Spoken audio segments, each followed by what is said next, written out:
ላሴ ከተወሰኑ ሰዎች ጋር ለተወሰነ ጊዜ የተወሰነ ቦታ የምታወሩት ነገር ነው እንጂ ሁሌም የሚወራ ነገር አይደለም። ክርስቶስ ብለን የምንጠራው ከነዚህ ከሶስቱ ወልድን ነው በተለየ ስያሜው። ለምን ኢየሱስ ክርስቶስ የተወለደ ነው የምንለው? ቀድመ ዓለምም ይሄ ሁሉ ነገር ከመሰራቱ በፊትም ከሶስቱ አካላት አንዱ ወልድ ልጅ የሚል የመጠሪያ ስም ኦሬዲ ያለው። ስለዚህ እሱ ነው እኛ ተወለደ ወረደ የምንለው። አሁን ቅድም ደግሞ እንዳልኩ ምስጢረ ሥላሴ ለብቻ ደግሞ አያቆምም ይሄ ትምህርት። ለምን ተወለደ ደግሞ ብለን መጠየቅ አይቀርም። እሱ ላይ ስትመርገን የይሁዳ መሳሳትና የይሁዳ ክፉ ነገር ማድረጉ የእግዚአብሔር እጅ ያለበት ነው ብሎ የሚያስብ ሰው አለ። ሚስቲካል ሚኒንግ አለው ይላሉ። ምስጢራዊ የሆነ ትርጉም። ይሄኛው እንደው የመጀመሪያ ሰማይና ምድርን ፈጠረ የሚለው ጊዜ ይፈጅብናል እንጂ እሱ ራሱ ከመፈጠር ባለፈ ሌላ ሚኒንግ አለው። ግን ለሰው ቅርብ የሚሆነው ምኑ ነው? ቅዱስ ጴጥሮስን ቅድም የሰጠውን ምስክርነት አንተ ያው እግዚአብሔር ልጅ ነህ ካለው በኋላ ጌታችን ጴጥሮስ ሆይ አንተ አለት ነህ ብሎታል። አለት በሌላ ቋንቋ ድንጋይ ማለት ነው። ድንጋይን ለምን እንደምንጠቀመው ያው አሳሚና አድማጫችን በደንብ ያውቀዋል። እንዴት ያንን እኛ የተረዳንበትን መንገድ ጌታችን ለሚወደውና ስጋና ደም አልገለጠልህም ብሎ በጣም ዌል ሪስፔክት ላደረገው ለሱ ተማሪው እንደዛ ሊለው ይችላል። ስለዚህ ከተናገረበት ውጪ ሊያስተላልፈው የፈለገው መልእክት ሚስቲካል የሆነ ምስጢራዊ ነገር አለው ብለን እንረዳለን። ሶስተኛው ደግሞ ሞራል ምግባራዊ የሆነ ነገሮች።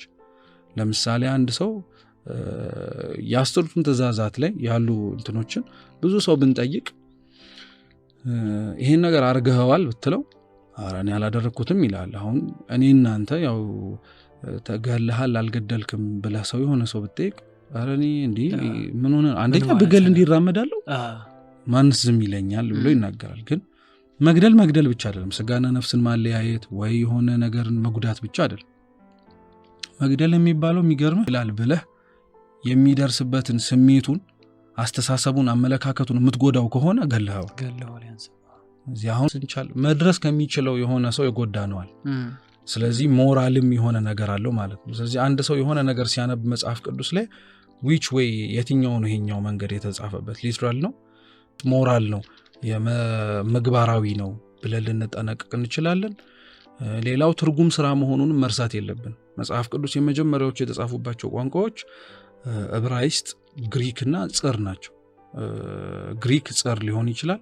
ዕብራይስጥ ከዛ በኋላ ሮማይስጥ ናቸው።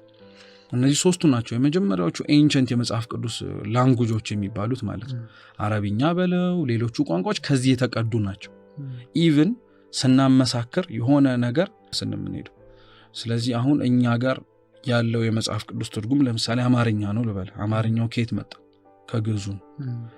ግዕዙ ኢቭን ተሸክሞት የያዛቸውን ቃላት መሸከም የማይችላቸው አማርኛው እንዳሉ ሆነው ማለት ነው እንበል። ለምሳሌ አረብኛ ነው እንበል። አረብኛው ከየት መጣ እንበል? ከሮማይስጥ ነው እንበል። ሮማይስጡ ከየት መጣ? ከጽር ነው እንበል። ግሪኩ ከየት መጣ? ከዕብራይስጥ ነው እንበል። እንግዲህ አስበው ይሄ የሆነ ተርም አለ ሎስት ኢን ትራንስሌሽን ይባላል አይደል? በዛ መንገድ ኢቭን ትላንትና ላይ አክሴፕት የማያደርጓቸው ብዙ እውነታዎች አክሴፕት የሚደረጉባቸው ጊዜያቶችም ቅርብ ናቸው። የመጨረሻው እንደው በጣም ከብዙ በጥቂቱ ለሰው እንዲረዳው እንዳልከው መጽሐፍ ቅዱስ ኢንዲቪዥዋል የሆነ ምንባብ አይደለም፣ ከሰው ጋር የምታነበው ነገር ነው። ኢቭን ሲነገር ራሱ መጽሐፍ ቅዱስ ሲነርጂ ነው የሚባለው የዲቫይን እና የሂውመን ኮላቦሬሽን። እግዚአብሔር ራሱ አውርዶ መስጠት ይችል ነው በቃ ብሎ ማለት ግን አላረገውም። የሰውን ኢንቮልቭመንት አስቀረገበት። እኔ ነግራችኋለሁ እናንተ ጻፉ፣ እኔ አድርባችኋለሁ አሳያችኋለሁ እናንተ እስቲ እንዲያድርጉ እያለ አደረገ። ስለዚህ አንባቢው መምህራን የኢትዮጵያዊ ጃንደረባ ቅዱስ ባኮስ ከቅዱስ ፊልጶስ ጋር የነበረው በጣም የሚደንቅ ትህትናውን ያየንበት ነገር ቢኖር እሱም ነው። ማንፍ ቅዱስ አንተ አንብበው ላትረዳው የምትችለው ሌሎች ደግሞ ተረድተውት አንተን ሊያስረዱህ የሚችሉት ነገር አለ። እሱን በጥንቃቄ እሱን ማለት የሆነ ሰው አንብቤው ተረድቻለሁ ስላለ አይደለም። በተለይ በቤተክርስቲያን ለዛ ነው የመጨረሻዎቹ የመጽሐፍት ጉባኤ ትምህርቶች የሚባሉ አሉ። አንድ ሰው ስቴፕ ድሮ የመጨረሻው በቃ ቤተክርስቲያን ውስጥ አዋቂ ነው ወደ መባል ደረጃ ሲደርስ መጽሐፍ ትርጓሜን የሚያጠናው ብሉያት፣ አዲሳት፣ ሊቃውንትና መነኮሳት ይባላሉ።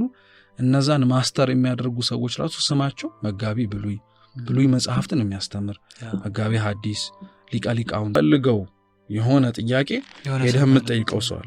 ብሉይ ኪዳንን አዲስ ኪዳን ጋር ሄደህ አትጠይቅ። የብሉይ ኪዳን መምህራን አሉ፣ የሐዲስ ኪዳን አሉ፣ ያሳየህና ይሄኛውን እንትን ልጨርስልህ። መጽሐፍተ ብሉያት ትንቢት ናቸው ትላለች ቤተክርስቲያን። መጽሐፍተ ሐዲሳት የትንቢቱ ፍጻሜ ነው ትላለች። እውነት ነው። ሲናነበውም እንዲህ ያለው ተፈጸመ። ጌታችን እንኳን ተሰቅሎ መጨረሻ ላይ ያለው አፍተ ሊቃውንት ነው። እሱ መራቀቅ ነው። የመጨረሻው መጽሐፈ መነኮሳት ነው። ትንቢቱን ካወቅ ትርጉሙን ከተረዳ ከተራቀቅ መጨረሻ ምን የሚቀር ይመስላል? መኖር ነው። ስትኖረው ደግሞ ስትናገር ደግሞ ትናገራለና ለዛ ነው ቅዱስ ጎርጎሪዮስ ምን ብሎ ይናገራል? a true theologian is the one who prays ይላል። እውነተኛ እግዚአብሔርን ሊያውቀው የሚችል ሰው የሚጸልይ ሰው። ቅዱስ እንጦንስ ነው። እንደ እንጦንስ ግን እግዚአብሔርን የሚያውቀው የለም። በረሃ ውስጥ የነበረው እኮ መናኒ ነው እንጦንስ። ግን እውነት እግዚአብሔርን ይፈልገው የነበረው ከልብ እስከ ነባቤ ድረስ ራሱ ሰይጣንን ቁጭ አድርጎ ኢንተርቪው ያደረገው ሰው እሱ እንደሆነ ታውቃለህ። ከሰይጣን ጋር የተደረገ ቃለ ምልልስ የሚል መጽሐፍ አለ። ሐይቅ እስጢፋኖስ የሚገኝ መጽሐፍ እና እሱ ነው ቁጭ አድርጎ ያናዝ ያለ ማለት ነውና መጽሐፍ ቅዱስን ቢያንስ እንኳን አንድ አማኝ ሊያነባው እንደተመረጠለት እግዚአብሔር እንዳዘጋጀለት በረቱ የማይነበብ መጽሐፍ ነው ወደ ማሰኘት ደረጃ ያሳደግ ነው እንጂ ቤተክርስቲያን ውስጥ እንደ መጽሐፍ ቅዱስ የሚነበብ የሚኖር አይነት መጽሐፍ አናገኝ። እንዲያው አንተ ያላከውን በመጽሐፍ ቅዱስ እናስደግፈው ብንል በቃ ጥሩ ምሳሌ ሙሴ ነው።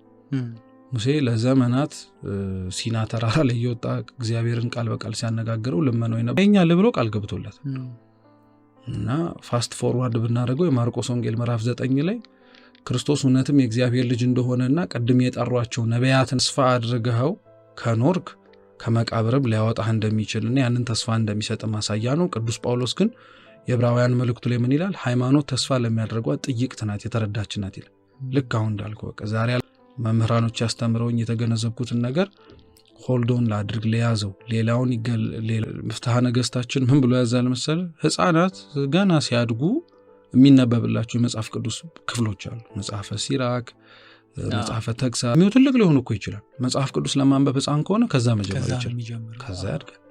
ልክ ነህ በጣም። አሁን ክርስቶስ እንዳልከው በዚች ምድር ላይ ካደረጋቸው ነገሮች መካከል አንደኛው ጸሎት ነው። ጸሎት ያደረገበትን ምክንያት ቤተክርስቲያን በቃ በተለያዩ ምክንያቶች ታስረዳቸዋለች። ጸሎት ማድረግ ለኛ ለማስተማር ነው። ከዛ ውጭ ያሉትንም ደግሞ እያንዳንዱን መጽሐፍ ቅዱስ ላይ ጌታ የጸለየው ጸሎት ይሄ ነው። አባታችን በጣም አጭር ነው በመሰረቱ። አንዳንድ ሰው ይሄንን ጸሎት የሚዘነጋው ማለት በቃ የጌታ ጸሎት የትኛው ነው ሲባል ቶሎ ጭንቅላቱ ላይ የሚመጣው ይሄ ነው። ግን በታይ ነው የዮሐንስ ወንጌል ምዕራፍ 17 ላይ ያለው።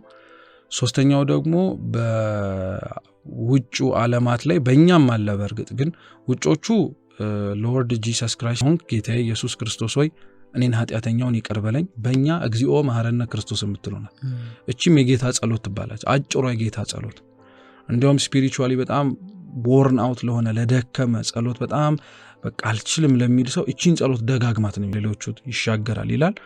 ይሄ ዮሐንስ ወንጌል ምዕራፍ 17 ጸሎት ውስጡ የጌታችን ኢየሱስ ክርስቶስ ተላልፎ ከመሰጠቱ በፊት የጸለየው ጸሎት ነው።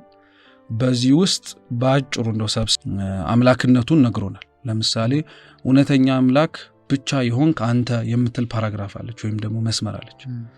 እቺ ንግግር በመሰረቱ ለእግዚአብሔር አብ የተነገረች ብቻ ሳይሆን ለሱም ጭምር ነው። ለምን ሌላ ቦታኛው አይደለም እንዳንል ደግሞ ሌላ ቦታ ላይ እኔና አብ አንድ ነን ስላለ ይሄ እሱንም የሚወክል መሆኑን ይናገራል።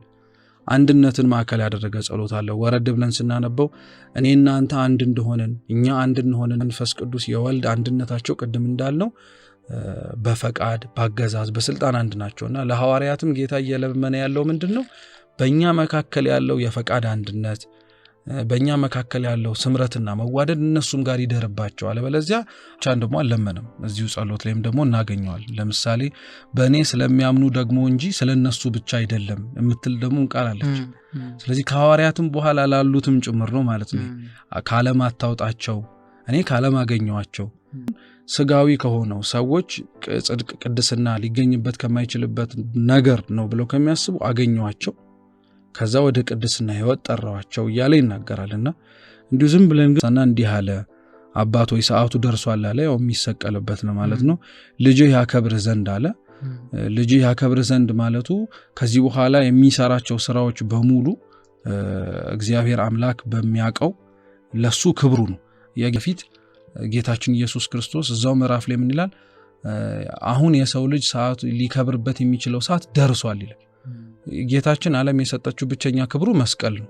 ለነሱ ውርደት ብለው ያሰቡት ለኛ ደግሞ ክብር ነው። ትርጓሜያችን ግዕዝ በግዕዝ ትርጓሜያችን ምን ይላል? ልጅ ያከብር ዘንድ ማለት አንተ አምላክ መሆንህን ያውቁ ዘንድ እኔ በማረገው ስራ ለማለት ነው ይላል። ይቀጥልና ደግሞ ምን ብሎ ያስረዳል? ጌታችን ኢየሱስ ክርስቶስ ሰጣቸው ዘንድ ልጅህን አክብረው ብሎ ይናገር። ልጅህን አክብረው የሚለውን ደግሞ ትርጓሜያችን ምን ይላል? ተአምራት መስቀል ላይ በተሰቀለ ጊዜ ላይ ታይተዋል ነበረ። እነዛ ተአምራቶች አምላካችን አምላክ ለመሆነ ማሳያዎች ናቸው፣ ናቸው። ለዛ ነው የመጨረሻዎቹ ወንጌል ምዕራፎች ላይ ስናነብ ስለ ጌታችን ስቅለት በተሰቀለ ጊዜ ያመኑ ሰዎች ነበሩ። ወታደሮቹ ራሱ ይሄማ አምላክ ነው ብለው ተናግረዋል። እዚህ ካዩት ነገር አንጻር እሱን ለማለት ነው። ኢየሱስ ክርስቶስን ያውቁ ዘንድ ይህች የዘላለም ሕይወት ናት ይላል። መላላክ የሚለው በእኛ ኮንቴክስት እናስበው ላኪው ከፍ ያለ ተላኪው ዝቅ ያለ ይመስላል። ግን የሚገርም እዚህ ትንቢተ ኢሳይያስ ምዕራፍ 46 ላይ ደግሞ አብጁልኝ ብሎ ሲናገር ይሄ አፖስቶሊክ የሆነ ሰክሰሽንም ያሳያል። አሁን እሱ ደግሞ እነሱ ሊልካቸው አይደል? ስለዚህ እኔን ምሰሉ ያላቸው ተሰብን የሰውን ስጋ ተዋህዷል። የሰው ስጋ ነው የሚላከው የሚመጣው እንዲሚሉ ስለዚህ እኔ ተልኬን የመጣሁት ብሎ ተናገረ ራሱን በትትን። እነሱንም ሊልካቸው ደግሞ ስለሆነ ደግሞ ማሳያ እንልካቸዋል። መልአክ የእግዚአብሔር ስልጣን ነው ካልን ማለት ነው። መልአክ የእግዚአብሔር ስልጣን ነው ካልን እሺ፣ እሱ መላላክ የሚለውን ኮንቴክስት መረዳት መቻል ያለብን በምን አንጻር ነው? አንደኛ ወልድን ከምንጠራባቸው መጠሪያዎች መካከል መልአክ ብለን እንጠራዋለን። መልአክ የቁሙ ትርጉም